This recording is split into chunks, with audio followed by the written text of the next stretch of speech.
Aleluia, aleluia, aleluia. Louvado o nome de Jesus. Obrigado, músicos, cantores. Os que trouxeram a Bíblia, abram, por favor, no livro de Atos, capítulo 1. No livro de Atos, capítulo 1, começando no versículo 2. Lucas escreveu estas palavras e diz: até o dia em que, depois de haver dado o mandamento por intermédio do Espírito Santo aos apóstolos que escolhera, foi elevado às alturas. A estes também, depois de ter padecido, se apresentou vivo com muitas provas incontestáveis, aparecendo-lhes durante 40 dias e falando das coisas concernentes ao reino de Deus.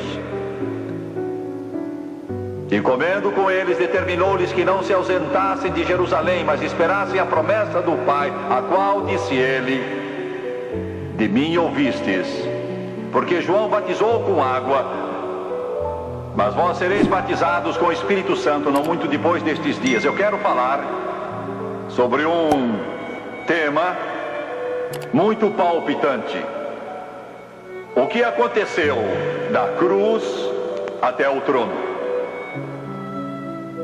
Da hora em que Jesus morreu até a hora, 40 dias depois, em que, depois da ressurreição, ele ascendeu do Monte das Oliveiras e voltou à glória. O que aconteceu nestes 40 dias e 40 noites? O que aconteceu da cruz até o trono? Esta é a mais emocionante história para a raça humana que lábios humanos já contaram, ou que o coração humano jamais sentiu. O que aconteceu da cruz até o trono?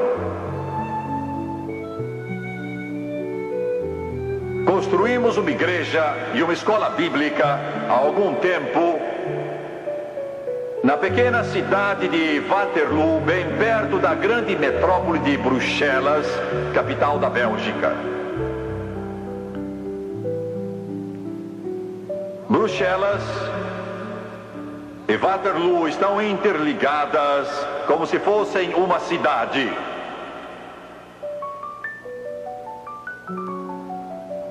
Há muitos anos travou-se uma batalha em Waterloo que veio a mudar o curso da história.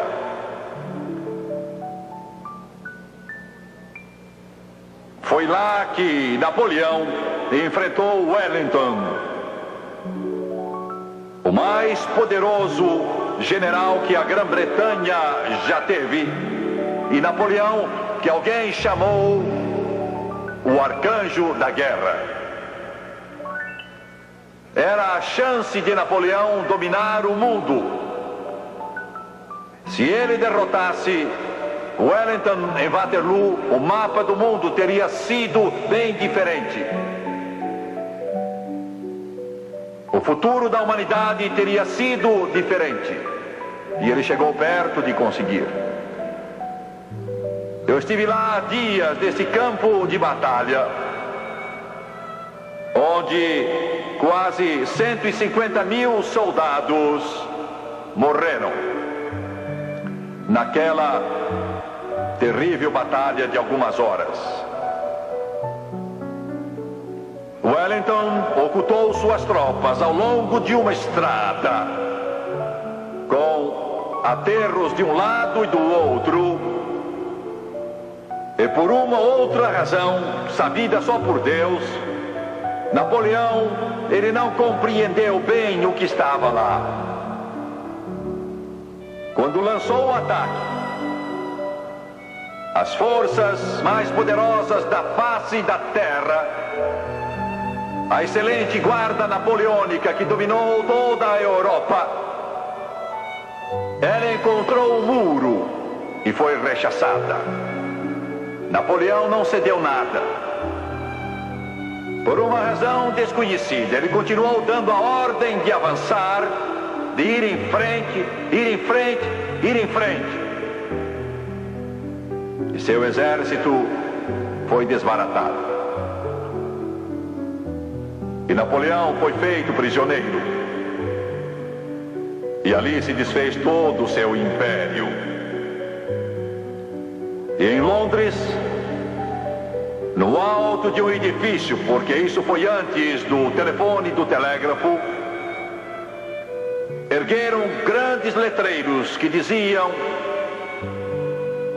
derrota total, mas surgiu um forte nevoeiro e cobriu o letreiro. E então milhares e milhares de londrinos gemeram, choraram, mulheres desmaiaram, pensando que Wellington tinha sido derrotado. Mas de repente, aquele nevoeiro foi levado pelo vento e o sol começou a brilhar e apareceu o restante da mensagem: derrota total de Napoleão.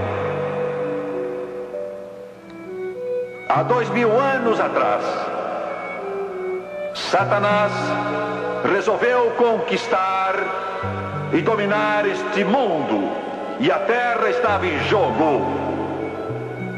E todos os seus habitantes, todas as crianças que viessem a nascer, tão úteis, tão importantes, tão valiosas, que Jesus disse: uma alma vale mais que o mundo todo.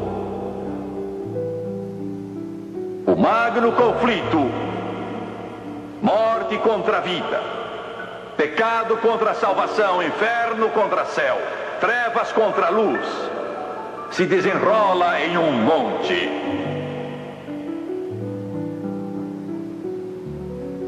Pois Deus, na pessoa do seu Filho Jesus Cristo, ofereceria sua vida, o Filho de Deus encarnado, Deus manifesto em carne, Emanuel, Deus conosco, pois Jesus é Deus.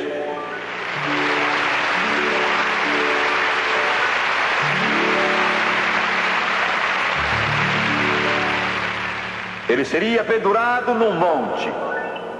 Ele morreria como ninguém já morreu. Ele sofreria como ninguém nunca sofreu. Ele tomaria sobre si, tornando-se oferta pelo pecado, todos os pecados do homem, para que fôssemos livres.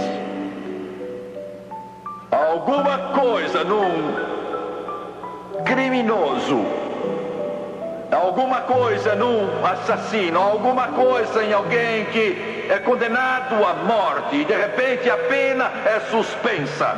Não há nenhum drama que se desenrole desta maneira. Eu vi na televisão há pouco tempo atrás 3 homens numa certa penitenciária que eram assassinos, eram culpados, não havia dúvida sobre isso, foram condenados à morte na cadeira elétrica. As câmaras mostraram suas celas, porque algo havia acontecido. Não há pungência, não há drama, não há momento, não há nada que possa representar esta cena. Condenados à morte na cadeira elétrica. Mas houve suspensão. O governador do estado disse: eu comuto a pena de morte para a vida. E eu vi esses homens com lágrimas rolando da sua face, se ajoelharem e agradecerem a Deus. Eu nunca os tinha visto em minha vida, não sabia quem eram, mas eu chorei com eles, alegrei-me com eles, chorei com eles. Sabe por quê? Porque há 2000 anos Jimmy Swaggart estava condenado a ir para o inferno e não haveria perdão, não haveria esperança para ele. Mas o Senhor Jesus Cristo comutou a sentença de morte para a vida e tomou meu lugar e sangrou e sofreu e morreu numa cruz para que eu fosse salvo. Foi o meu maior momento.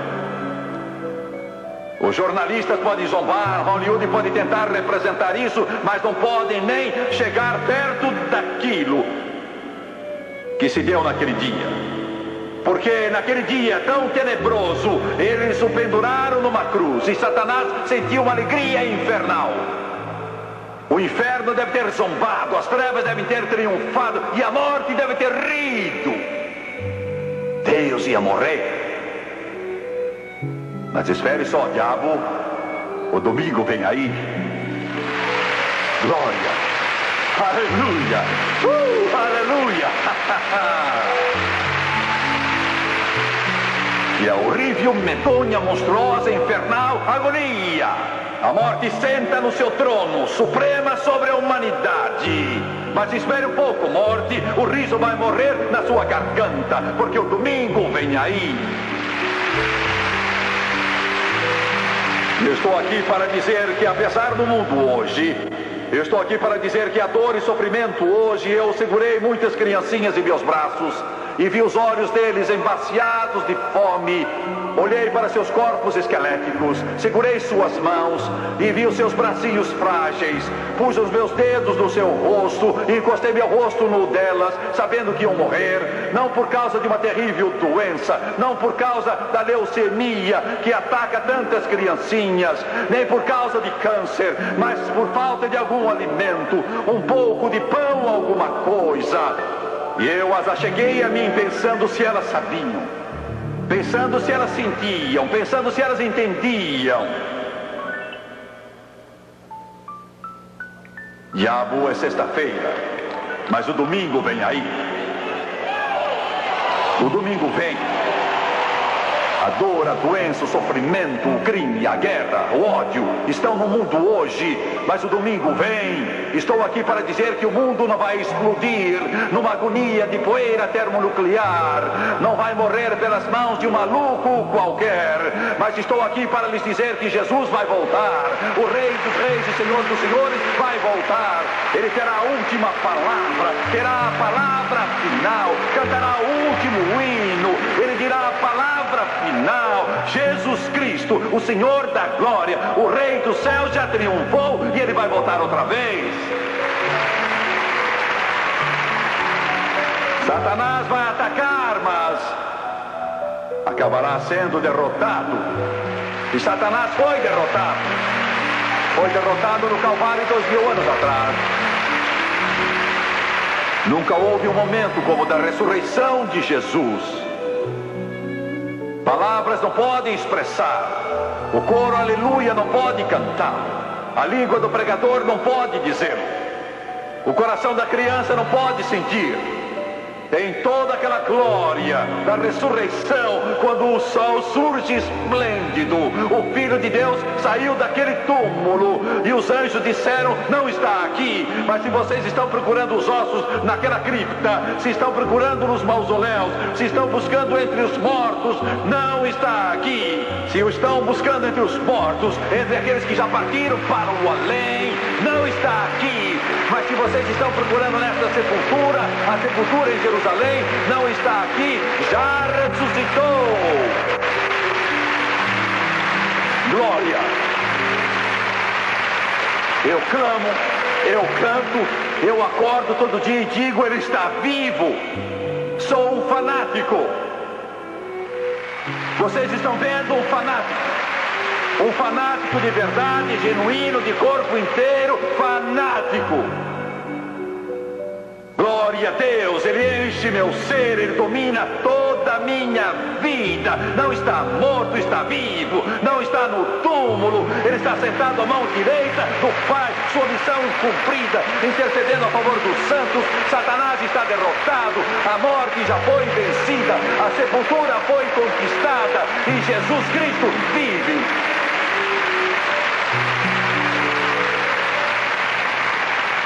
Seu pobre jornalista, seu pobre representante da imprensa,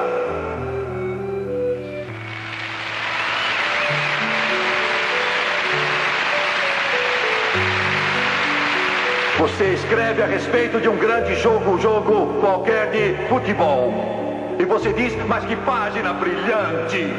Você escreve sobre um acontecimento notável e pensa: veja só que coisa maravilhosa. E escreve a respeito de um desses filmes de Hollywood e pensa que escreveu uma grande coisa. Porque você não escreve sobre o maior fato que jamais aconteceu, que Jesus vive, ele vive, Jesus Cristo vive hoje.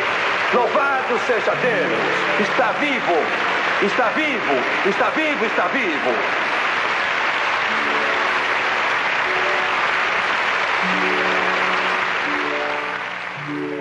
Meu Deus, isso faz você gritar. Isso faz o mundo gritar. Eu não entendo alguns de vocês. Vocês estão aí.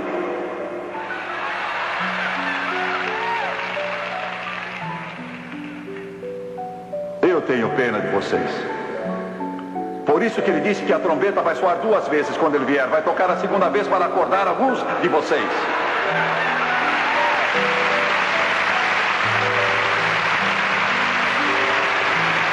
Aleluia! Que pensamento! Jesus trouxe salvação perfeita, vitória sem vitória. Ainda que Satanás ataque, a graça de Deus nunca falha. Vitória sem vitória. Pois bem, esta é a introdução da minha mensagem.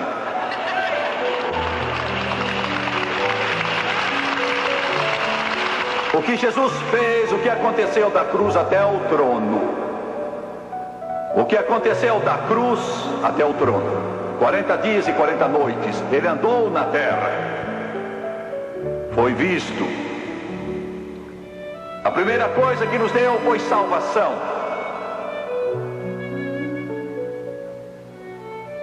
Naquele dia memorável, registrado em São João, capítulo 1, quando João Batista estava batizando no Rio Jordão, esta foi outra cena vinda lá da eternidade. Eu posso ver João Batista batizando em nome de Deus os que vinham para servir a Deus, arrependidos. Deve ter sido uma multidão esse dia.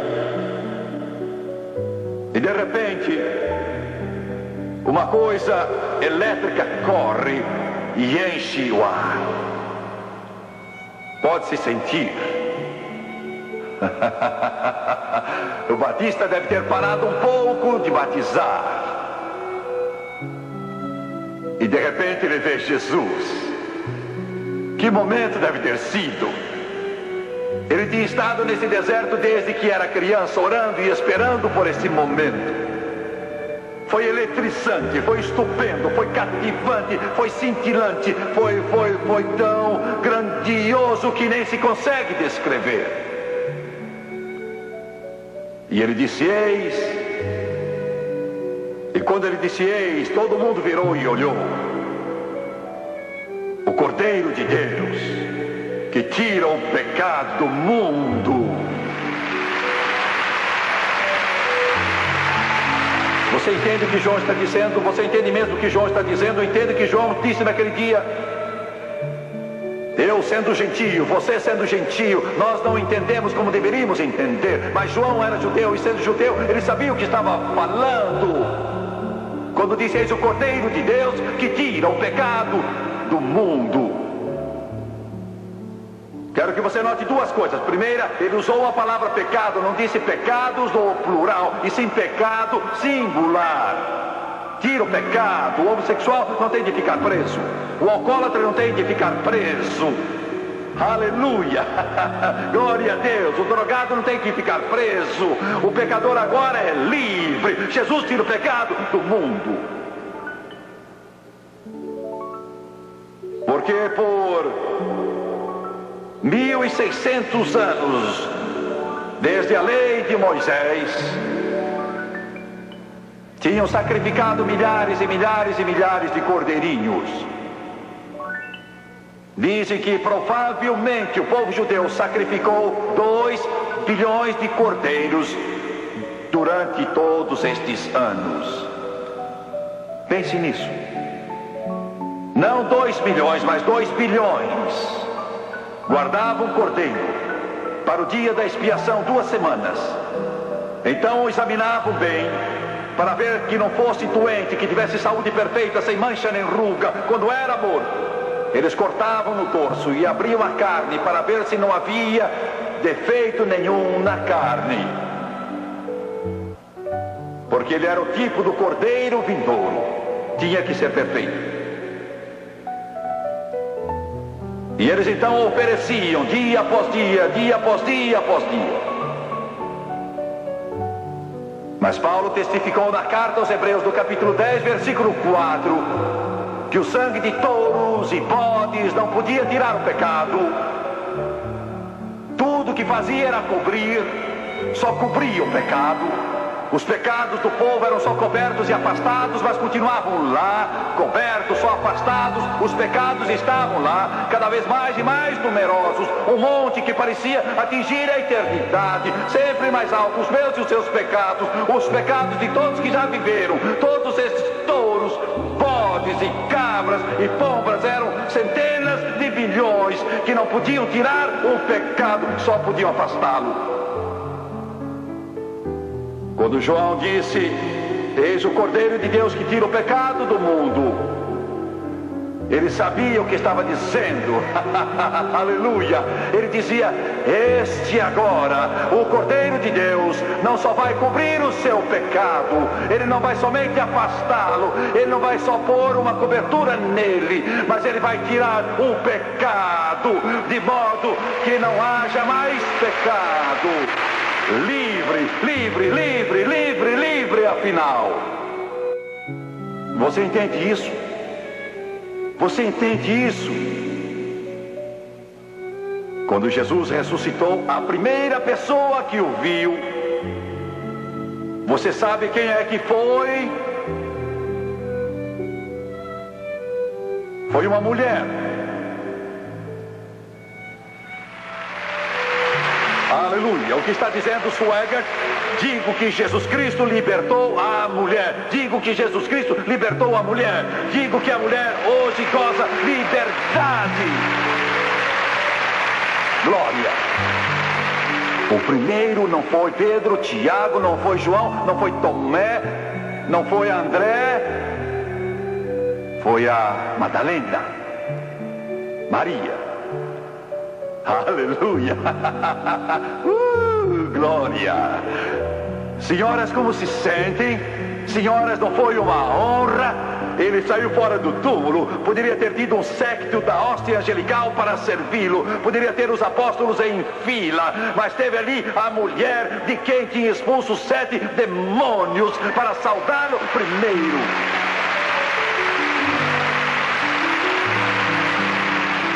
E com isso diz: seja quem você for, ele pode mudá-lo. Seja você quem for, ele pode libertá-lo. Seja quem for, ele pode salvá-lo.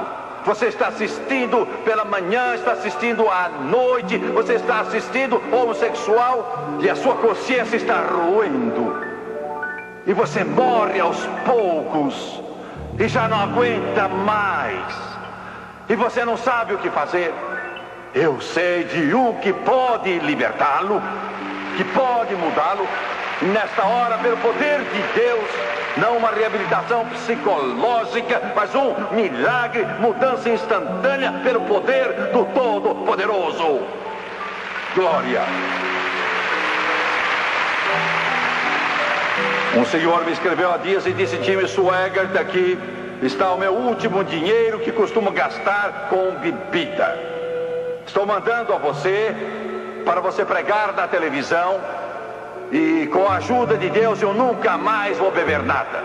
Eu já esbanjei 10 fortunas, estou arruinado, mas pedi que Jesus me viesse salvar. Você treme, sofre de delirium tremens, mas Ele pode libertá-lo agora, agora mesmo, miraculosamente agora.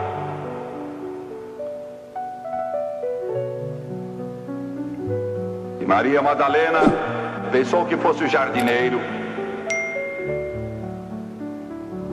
mas ele a chamou pelo nome Maria. Você não acha isso nas diferentes traduções? Porque eu acho que os tradutores da Bíblia hesitaram um pouco em fazer essa tradução.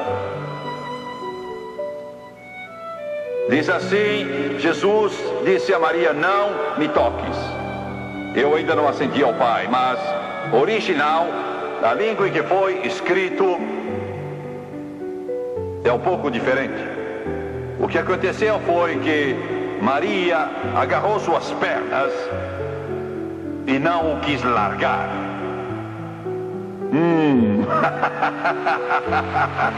Glória. Eu não a culpo, não a culpo, não a culpo. E então o original diz que ela segurou Jesus Cristo. Ela segurou Jesus Cristo. Ela segurou com força. Meu Senhor estava no túmulo, mas agora vive. Ele está aqui, eu não vou soltá-lo. Aleluia, aleluia, glória a Deus. Aleluia, aleluia, aleluia, aleluia. E disse Maria, deixe que eu vá,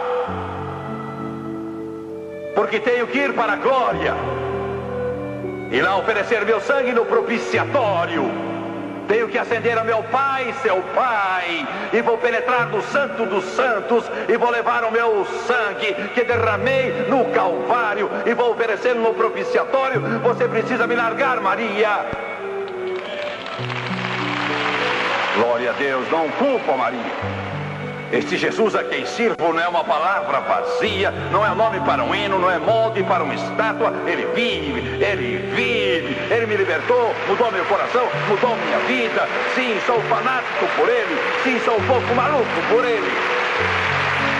Não culpo Maria Madalena.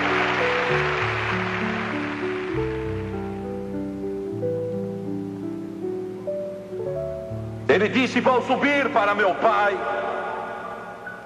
E foi quando ele ofereceu o sangue no propiciatório. Quero falar sobre o propiciatório. Deus instruiu Moisés quanto ao propiciatório. Bezalel construiu. Ele foi ungido por Deus para fazer o propiciatório. O propiciatório era de fato uma tampa de ouro batido. Era uma peça só, posta sobre um cofre, 2 metros de comprimento, 1 metro de largura, feito de ouro também. Nesse cofre estavam a vara de Arão que floresceu, o pote de maná e o decálogo, os 10 mandamentos. No propiciatório havia 2 querubins com as asas estendidas por sobre ele, tocando um ao outro, com a face voltada para o propiciatório, feito de ouro batido, toda uma peça de ouro só.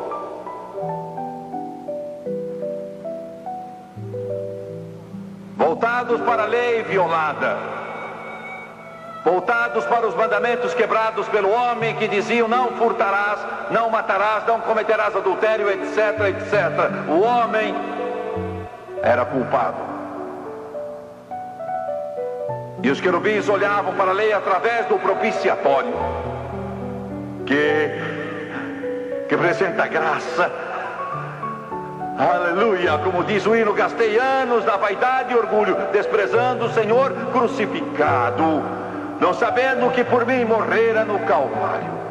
E o coro que diz, a graça foi grande para mim, o perdão me foi revelado e a minha alma achou a liberdade no Calvário. Aleluia. E uma vez por ano o sacerdote entrava, oferecia o sangue daquele cordeiro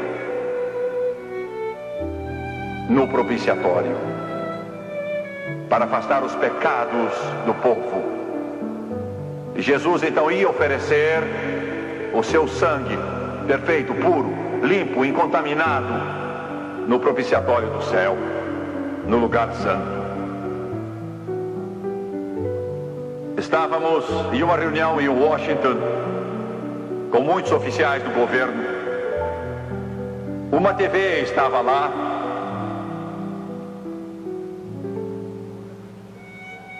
E o representante de um programa, que não vou mencionar,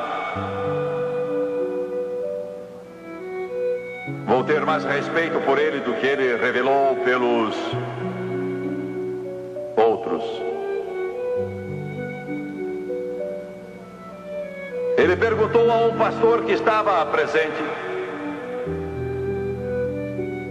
vocês dizem que tem de aceitar Jesus para ser salvo? Ele disse sim. Ele disse: bem, você não concorda que somos todos irmãos? Os budistas foram a Deus, os mormons adoram a Deus, os hindus adoram a Deus, os judeus adoram a Deus, vocês cristãos adoram a Deus, todos somos irmãos, todos somos filhos de Deus.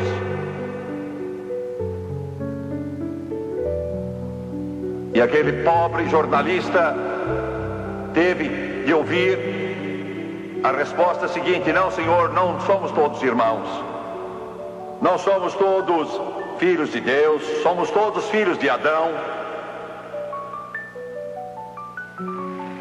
somos todos filhos de Adão. Para ser filho de Deus, você tem que aceitar Jesus Cristo. É isso que intriga o mundo, é com isso que o mundo se irrita, é por isso que o mundo range os dentes. Eu vou para o céu, mas vou do meu modo. Vou ter minha religião, vou ter minha salvação. Jesus talvez fosse um bom homem, talvez, não sei, não creio que ele tenha sido filho de Deus. Eles dizem: não posso aceitar sua religião, pastor, amigo, não é minha. Ela vem desse livro.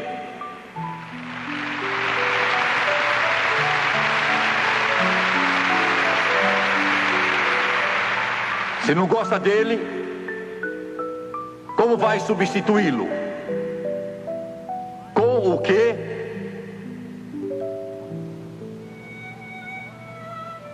Vai substituí-lo com o livro de Mormons?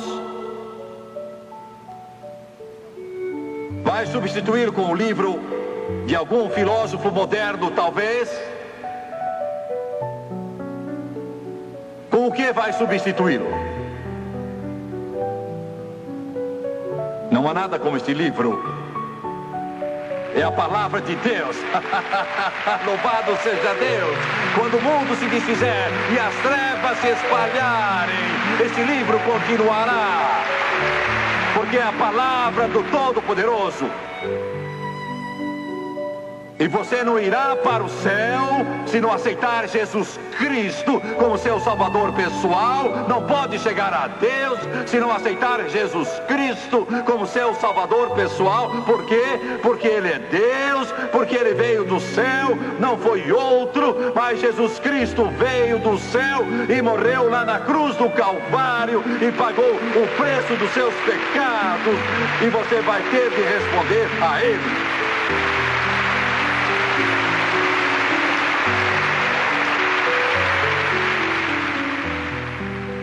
Eu nasci como filho de Adão, mas me tornei filho de Deus.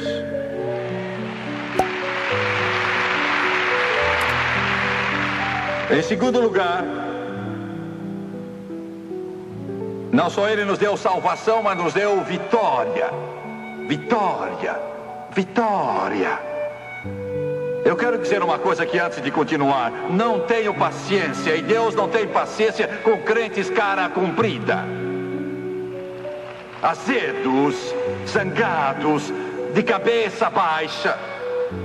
Alguém me perguntou há dias: você é membro da família da fé? Eu disse: sei que não sou membro da família da dúvida.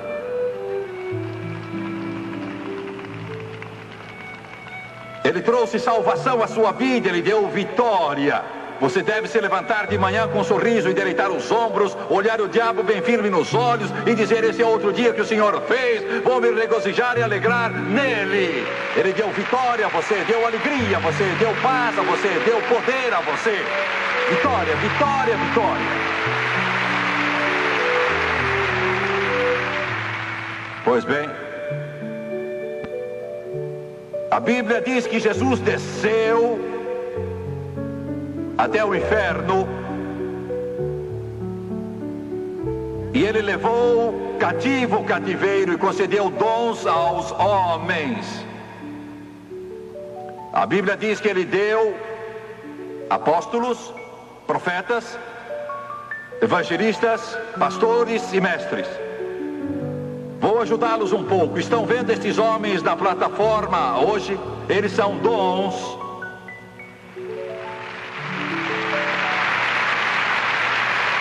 São dons de Deus para vocês. Eles são dons. Eles são tão importantes que é bem difícil descrevê-los. Ele deu dons aos homens, apóstolos, profetas, evangelistas, pastores e mestres. Os jornalistas dizem: por que é que você diz as coisas que diz? Quem lhe deu o direito de dizê-las? Oh, gosto quando perguntam. Sou um evangelista. Eu sou um desses dons.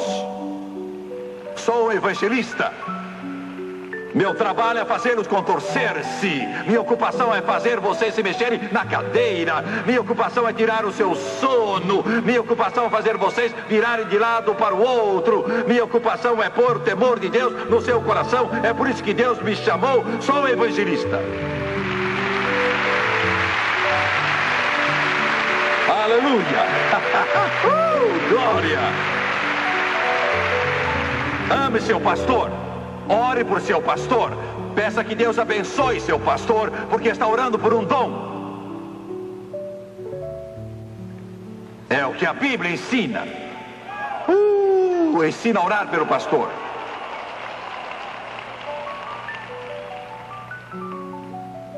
Agora, o homem caiu.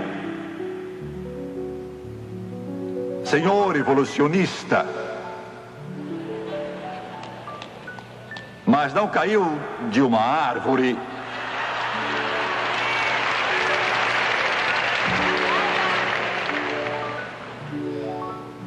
A maior mentira, a mais tola e absurda que jamais foi contada foi a mentira sobre a evolução.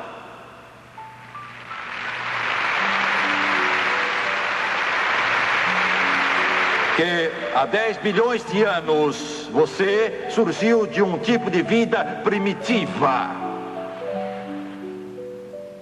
E você ficou nadando no oceano por 1 bilhão de anos e afinal chegou a uma praia.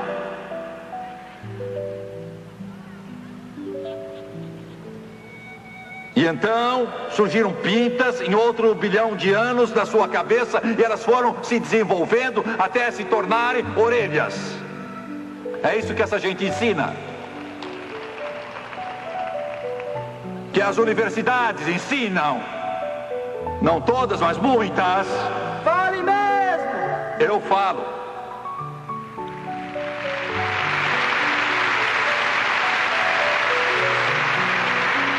E outra pinta na frente, buscando a luz, e se tornou os olhos. E outra 5 milhões de anos mais tarde, que se desenvolveu em mais de 1 milhão de anos e acabou ficando finalmente uma perna.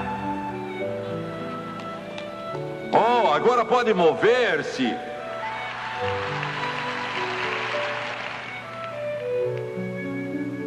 E veja o que mais. Desenvolveu uma cauda para pendurar na árvore. Coisa mais linda. Estão vendo?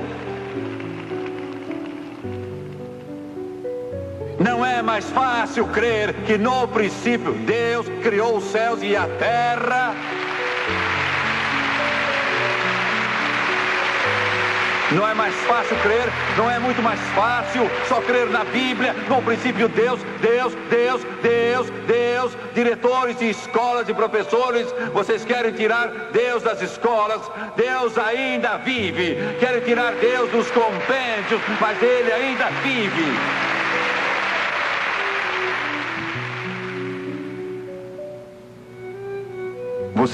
Você quer me ver ficar zangado mesmo?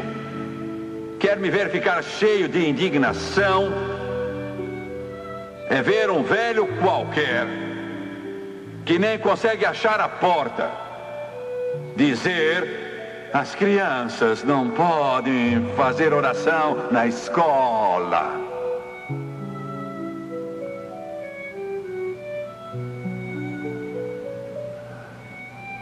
Aqui no Canadá eu não sei o que acontece, mas nos Estados Unidos demitiram um técnico porque curvou a cabeça e orou com o seu time antes que fosse jogar.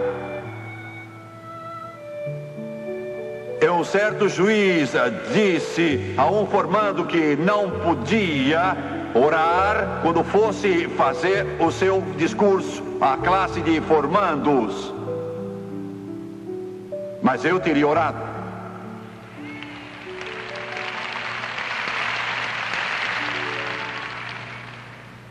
E isso de modo furtivo.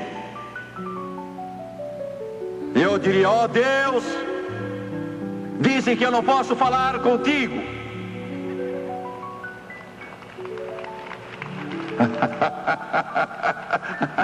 Então, eu acho que não posso, mas se pudesse, então é isso que eu diria.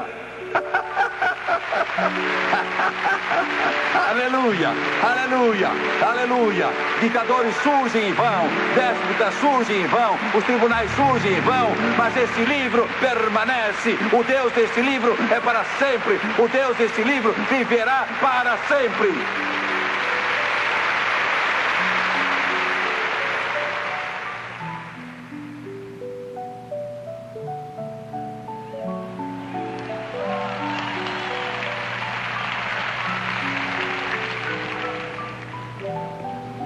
Alguns dos jornalistas dizem: será que aquilo é água?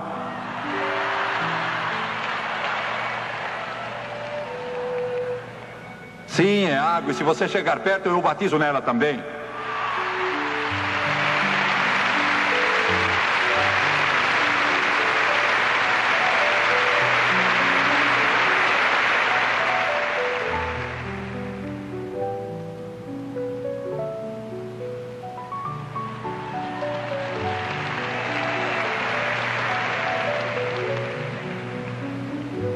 Eu gosto deles.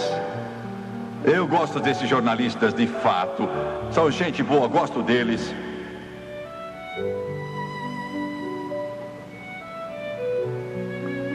Quando Adão caiu, ele perdeu esperança, amor, fé e segurança. Desespero substituiu esperança, medo substituiu amor, dúvida substituiu fé, preocupação substituiu segurança. O homem se envolveu na dúvida, desespero, medo, aflição. Quando Jesus ressuscitou, eis o que ele fez, o que aconteceu desde a cruz ao trono. Quando ele ressuscitou em suas aparições, 10 aparições ao que saibamos,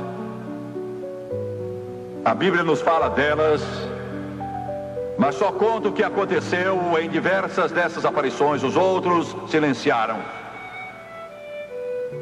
Quando Jesus apareceu a Maria Madalena, como mencionei faz pouco, ela estava tomada de desespero. Deus estava morto, mas ele o substituiu pela esperança, e o homem a recuperou. Quando apareceu aos discípulos, a Bíblia diz que estavam reunidos com medo. Lemos em São João. Mas ele substituiu o medo pelo amor, dizendo: não temais. Glória a Deus. A terceira vez que ele apareceu foi a Tomé, pobre Tomé. Dúvida, dúvida, dúvida. Disse: eu não crerei enquanto eu não puser a mão na ferida do seu lado, em suas mãos. Ele apareceu a Tomé e disse: venha cá. Vamos, Tomé, toque-me. Tomé caiu aos seus pés. Ele foi o primeiro a dizer-lhe: Senhor meu e Deus meu. Ele substituiu dúvida por fé. No mar da Galileia, Jesus apareceu aos discípulos de novo. Bem cedo de manhã pescaram a noite toda, mas não pegaram nada. Aflitos, tristes, que faremos? E ele disse: filhos, apanhastes alguma coisa? Disseram: pescamos a noite toda, não pegamos nada. Ele disse: lançai a rede do lado direito do barco. Eles a jogaram e, céus, puxaram 153 peixes. Estavam na rede, tantos que ela se rasgou, e um dos discípulos olhou para ele e disse: é o Senhor. Você conhece Pedro? Sabe como ele é? Ele pulou na água. A glória. Pulou na água. Não o culpo, eu teria seguido se estivesse lá. Substituir a aflição por segurança. A última coisa, não só nos deu salvação, nos deu vitória, mas nos deu o Espírito Santo. Ele disse: eu enviarei outro Consolador, outro ajudador, o Espírito Santo.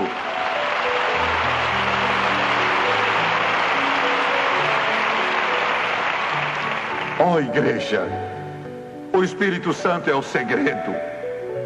Não o diploma de universidade, não o templo que custou milhões, não talento, habilidade, mas o Espírito Santo.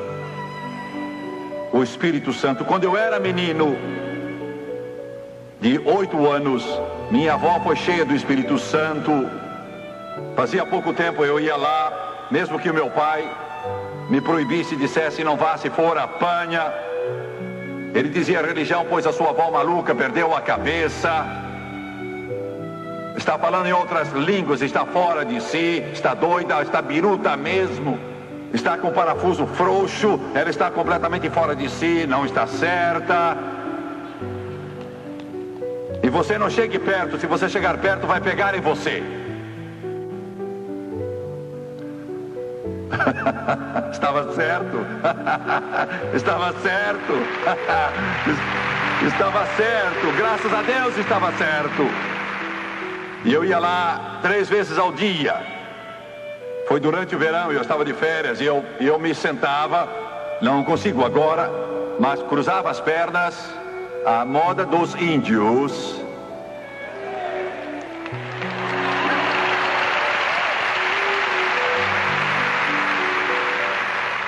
E então dizia: vovó, conte-me, tinha 8 anos, conte-me como foi cheio do Espírito Santo. Mas para aqueles que não o conhecem, isso não faz sentido algum.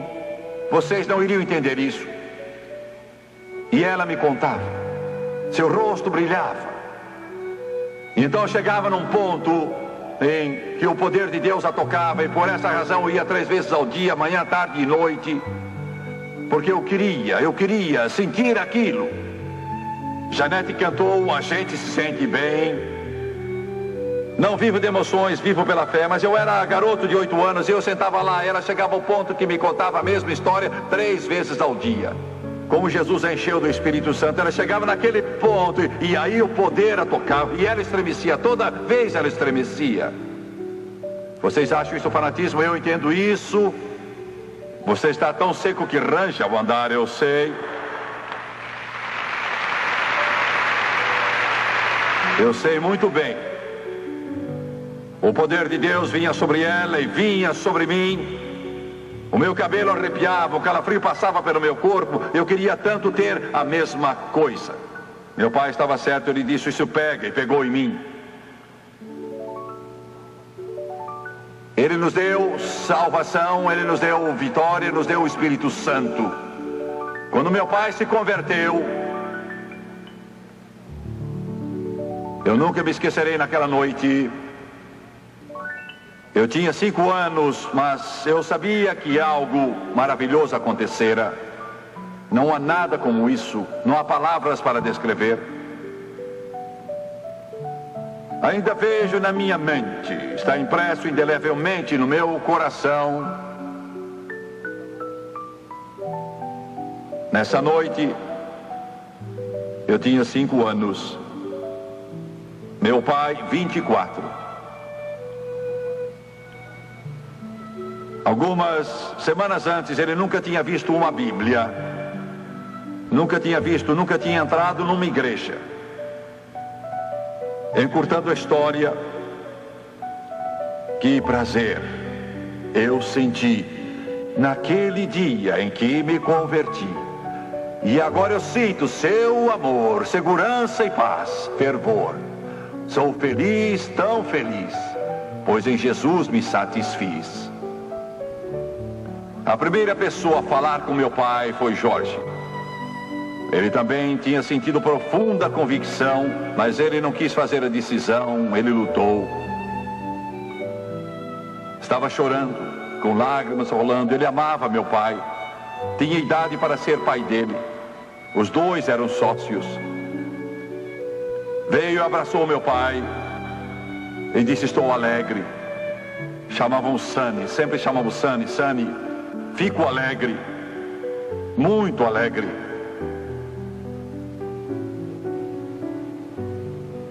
Meu pai queria vê-lo salvo, mas Jorge não se decidia. Pegou o vício de beber, perdeu um negócio após outro. Ele bebia tanto que o seu corpo ficou afetado. Ele teve um derrame, andava arrastando a perna na rua, perdeu seus carros, perdeu sua casa, mudou de uma bela casa para uma outra, um barraco. Não quis dizer sim a Jesus. Acabou perturbado na mente. E ele podia ser visto andando em frente da nossa casa. Meu pai muitas vezes o apanhou e muitas vezes meu pai testemunhou a ele, mas ele era rebelde e blasfemava. Lembro-me quando o filho dele morreu. Eu lembro dessa criança, cabelos encaracolados. Jorge o amava. Era a única coisa que lhe sobrara. Eu lembro daquela casa pequenina e me lembro do caixão, me lembro do menino naquele caixão com 4 anos e os seus cabelos bem pretos. Eu lembro de Jorge, eu era menino, ele batia com os punhos do lado daquele caixão e meu pai, pondo o braço ao redor dele. Jorge chorava e dizia: se é assim que Deus age, eu não o quero. Deus, o que é que eu te fiz para tirares a única coisa no mundo que eu amava? Não tenho mais nada. Acabou-se. Tudo terminou e agora meu menino se foi. Eu te odeio. Eu te odeio. Eles desistiram. Não havia esperança. Eu pensei que ele morreu perdido. Quando puseram num túmulo, a esposa praguejou e disse que bom que ele morreu. Eu pensei que ele morreu perdido. Mas há poucos dias, eu estava sentado à mesa com Lester Sunray e sua irmã Leona. E foram Leona Sunray, sua mãe, a mãe de Lester Sunray, que trouxeram o evangelho à nossa cidade há quase 50 anos, na Louisiana, na América. E essa senhora Leona Murphy Sunray, ela arrancou o mato com as mãos do lote vazio em que construíram a igreja onde minha família foi salva. E começamos a falar dos velhos tempos. Ela disse: sabe, Tim, na última viagem que eu fiz na sua casa, se eu me lembro bem, foi a última viagem. Ela disse: eu vi seu tio, meu tio era rico, um multimilionário diversas vezes. Eu nasci na casa dele, 1935, 15 de março. Ela disse: eu ouvi, parei, o cumprimentei, e meu tio Lee a amava. E ela estava perguntando sobre meu avô, meu pai, minha mãe, sobre o pai e mãe de Jerry Lee Lewis, sobre o pai e mãe de Mickey Gilley. E ela perguntou sobre Jorge. Ele disse: olhe, Jorge está morrendo, não vai durar muitas horas mais. E ela disse: Jimmy, eu fui depressa até lá, entrei naquela casinha, ele estava ali deitado. E ela ajoelhou junto a ele e disse: Jorge, você me conhece? Eu sou Leona Sanraio. Ele olhou, um olhar parado, e afinal sacudiu a cabeça, sim. Ela disse: chegou a hora. As cortinas estão descendo. Terá valido a pena quando virmos Cristo. Senhoras e senhores, John Starnes.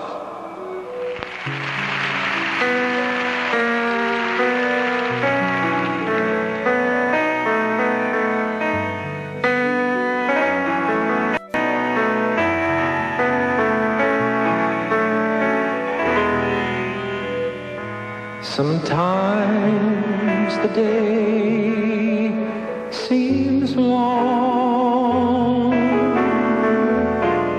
and our trials are hard to bear. We're tempted to complain, to murmur and despair. But there is one in heaven who knows our every care. Let Jesus solve your problem. Just go to Him in prayer.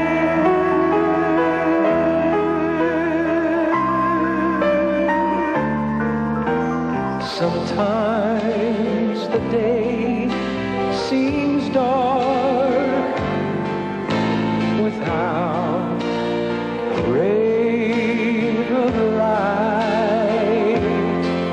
We're tossed and driven on with no human help in sight. But Christ will soon appear to catch His bride away. All tears forever over in God's eternal day.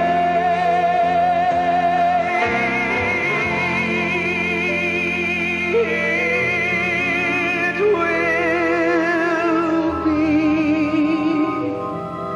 worth it all when we see Jesus. Life's trials will seem so small when we see Christ.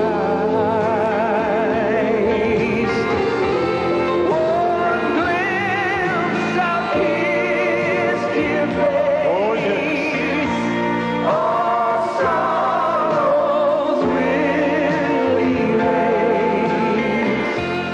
So bravely run the race till we see Christ.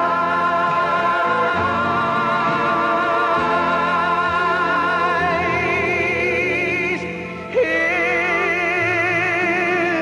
will be worth it all when we see Jesus.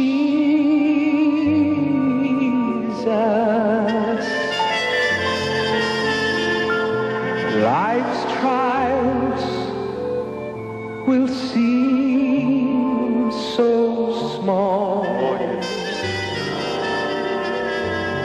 when we see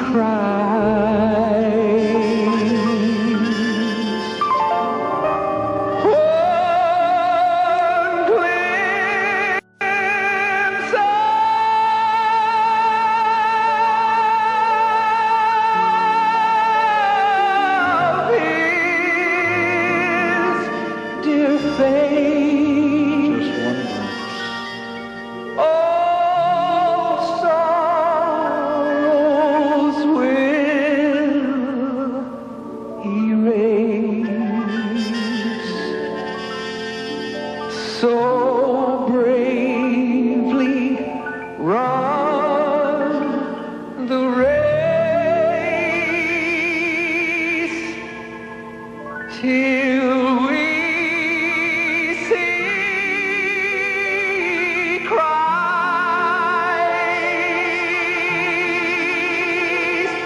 it will be worth it all. When we see Jesus,